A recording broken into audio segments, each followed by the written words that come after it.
పేరు రాణి, నేనే మా ఇంటికి మహారాణి. నా పేరు వర, నేను కవిత సారా. పేరు సరళ, నా మనసు సరళ.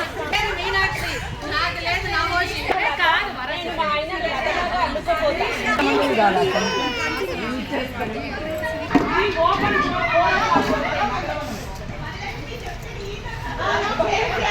లేదు. నా పేరు హారిక, నాకు మా ఇంట్లో ఎవరు ఎదురులేదు ఇక. ఇంకెవరన్నా నేను కావాలంట.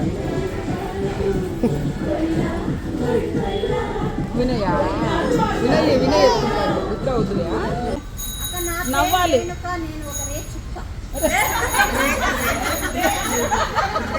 రేణుక మా ఆయనకి నేనే కానుక. నిజమే, వాళ్ళ ఆయన వినపడ్డా మా ఇద్దరికి కాదు.